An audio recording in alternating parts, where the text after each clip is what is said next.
మే 13 మే 13 మా వాళ్ళు చాలా హుషారుగా ఉన్నారు. విషయం కూడా చెప్పేశారు. ఆంధ్రప్రదేశ్లో పోలింగ్ 13th మే. ఇది హిస్టారికల్ డే.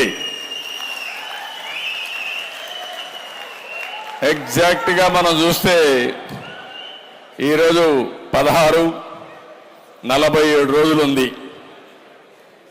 47 కాదు, 57 రోజులు. 57 రోజులు ఉంది. 57 రోజుల్లో చరిత్ర తిరగా రాయబోతున్నాం.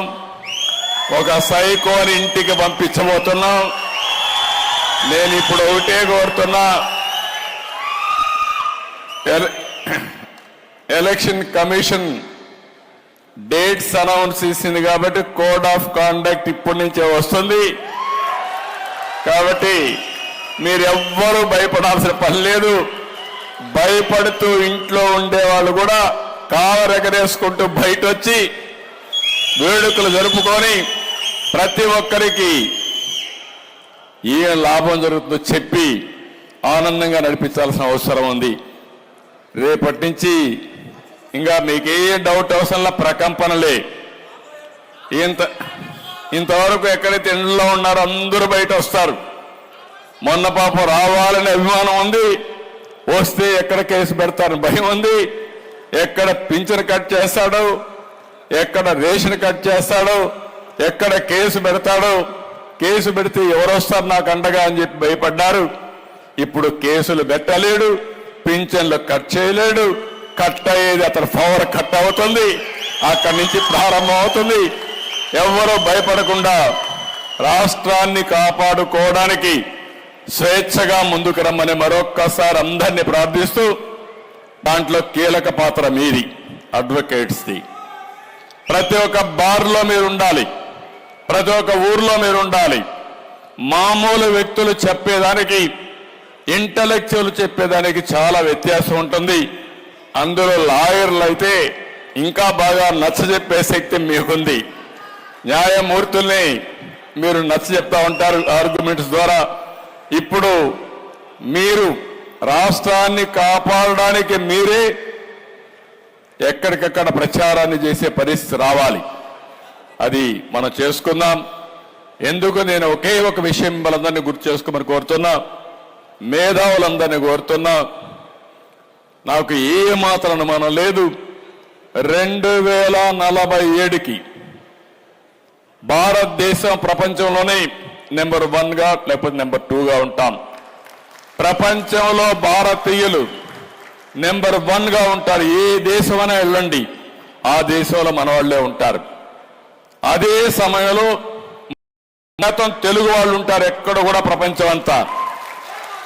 మనందరి ఆకాంక్ష, అభిమతం ఒకటే, భారతదేశం ముందుకెళ్ళాలి.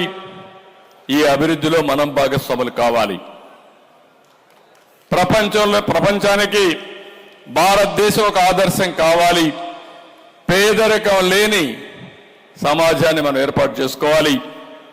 అది మొట్టమొదటిసారిగా మన రాష్ట్రంలో కూడా పేదరికం పోవాలి, ఆర్థిక అసమానతలు తగ్గించాలి.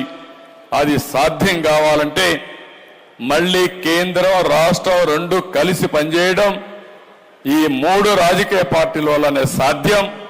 ఈ విషయం గ్రామంలో ఈ రోజు నుంచి మీరు కాఫీ తాగినా, టిఫిన్ తిన్నా, బస్సులో ఎక్కినా, లేకపోతే కారులో కూర్చున్నా దీని మీద ధ్యాస పెట్టమని, కాన్సన్ట్రేట్ చేయమని మరొక్కసారి కోరుకుంటూ, మీరు కేసు కోసం ఎట్లయితే రాత్రంతా కష్టపడతారో అంత కష్టం అవసరం లేదు. కానీ ఒక 15 దినానికి 1 గంట మీరు దీనికోసం వెచ్చించండి. ఫలితాలు మీరే చూస్తారు. అది మీ బాధ్యత. అది చేయాల్సిందిగా మరొక్కసారి అందరినీ కోరుకుంటూ చేస్తారని చెప్పి ఆశిస్తూ,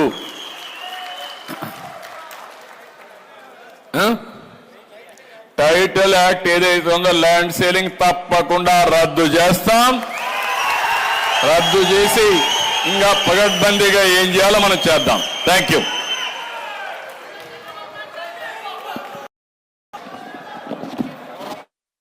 కానీ గాడి తప్పితే దాన్ని రెగ్యులేట్ చేసి అంతిమంగా ఘాటిలో పెట్టే బాధ్యత న్యాయ వ్యవస్థది. అలాంటి న్యాయ వ్యవస్థ లేకపోతే మనం ఒక విధంగా చెప్పాలి, నేను కూడా ఇక్కడ మాట్లాడేవాడిని కాదేమో, ఎక్కడుండేవాడు నాకే తెలియదు. అలాంటి పరిపాలన చేస్తున్నాయి. ఈ పరిపాలన నియమనాలు నాకైతే అర్థం కావడం లేదు. అందుకని నేను చూశాను ఎన్ని రాత్రులు, నాకు నిద్ర లేని రాత్రులు అయితే నాతో సమానంగా మా లాయర్లు కూడా నిద్ర లేవు.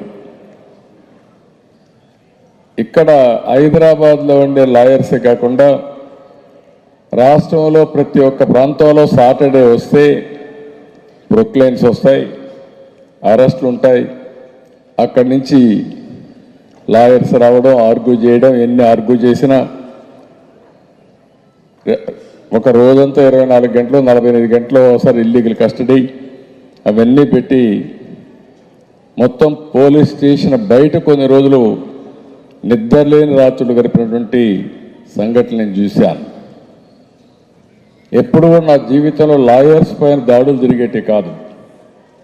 అలాంటి లాయర్స్ పైన కూడా దాడులు జరిగి లాయర్లు కూడా కోర్టుకు వెళ్ళి నాకు అన్యాయం జరిగిందని చెప్పుకునే పరిస్థితికి వచ్చేసాం.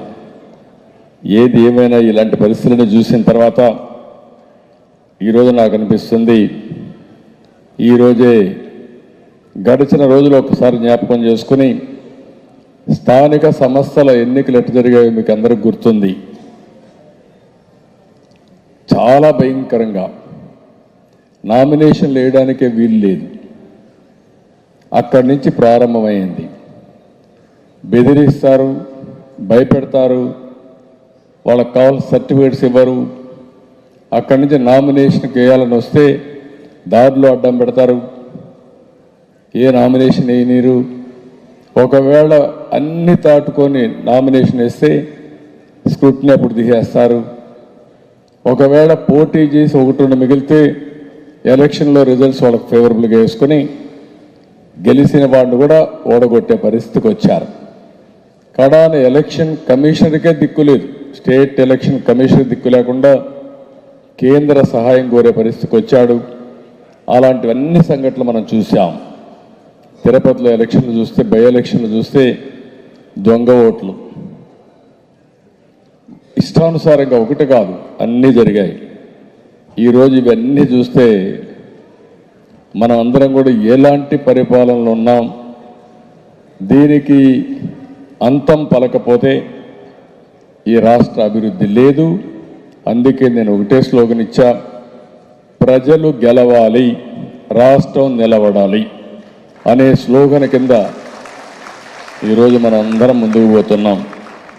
రేపే ప్రధానమంత్రి గారి మీటింగ్ కూడా ఉంది. ప్రజాగళం మొదటి మీటింగ్. ఇప్పుడే మీరు సర్వేలన్నీ చూస్తున్నారు. ఆల్ ఇండియా లెవెల్లో రాష్ట్రంలో రాబోయేది కేంద్రంలో ఎన్డీఏ ప్రభుత్వం, రాష్ట్రంలో ఎన్డీఏ ప్రభుత్వం. దాంట్లో అనుమానమే లేదు. అందరం కలిసి గెలుస్తున్నాం. మీకు అనుమానమే అవసరం లేదు. మామూలు మెజారిటీ కాదు. ఈ సైకోకి కళ్ళు తిరిగి మూర్చపోయే మ్యాండేట్ రాబోతుంది రేపు. ఈరోజే ఎన్నికలు అనౌన్స్ చేశారు. ఇంకా డేట్స్ నేను చూడలేదు, ఇప్పుడే వచ్చాను మీ మీటింగ్కి. కౌంట్ డౌన్ ప్రారంభం అయింది.